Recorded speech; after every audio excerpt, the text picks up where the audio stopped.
Today in the world of cannabis, some retailers in Washington state have fallen victim to the fire extinguisher scam. The USDA is reopening its feedback period for hemp regulations, and the state of California is launching an educational program to let you know what cannabis means for the state. It's Tuesday, September 8th, and this is your TRICHOMES Morning Buzz. Broadcasting live from the TRICHOMES.com studios in Southern California, it's time for your Morning Buzz. We bring you late-breaking news that keeps you up to date with what's happening in the cannabis industry. In the Pacific Northwest, a number of retail cannabis stores have fallen victim to what is being called the fire extinguisher scam, Ganjapreneur reports. In an alert issued by the Washington State Liquor and Cannabis Board, retailers were advised to be aware that the scam can begin through a phone call in which someone impersonates being the store's owner or attorney. An excerpt from the LCB alert reads, "Because the cannabis store employee truly believes they are communicating directly with the owner of the shop or their attorney, they have fallen victim to the scam." The next steps of the scam include the employee being notified of a phony fire extinguisher inspection by a government employee. The employee is then asked to send pictures of not only the extinguishers, but the exit signs, business licenses, and other private information. Finally, the scammer facilitates a meeting with the employee, bringing a large sum of the store's cash, citing anything from a license fee to medical fees for the store owner's kid's surgery.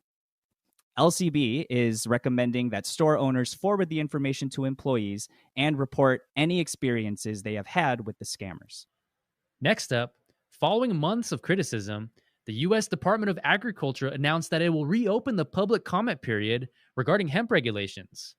Industry stakeholders embraced the decision, hoping that it would be a sign that the USDA will revise its more restrictive policies that they believe could suppress the hemp industry's growth.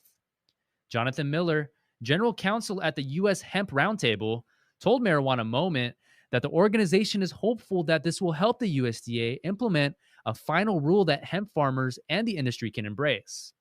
One criticism from producers of the USDA's current regulations is that the mandate that only DEA-certified labs can run hemp tests will create a bottleneck effect in the industry.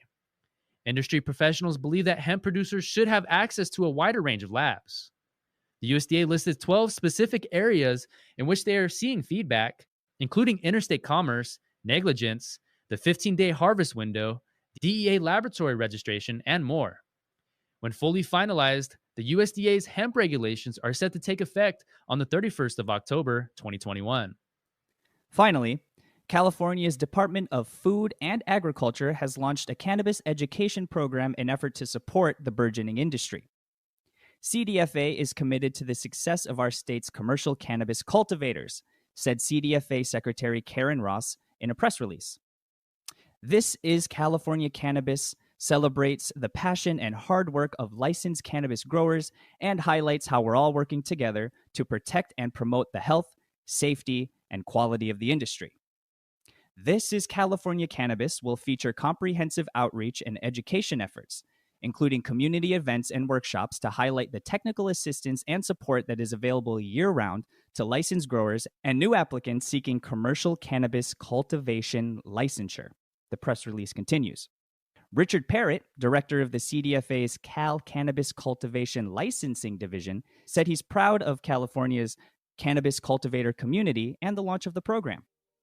California is known for growing the best cannabis in the world, and our licensed cultivators are leading the way with innovative practices and environmental sustainability, he said.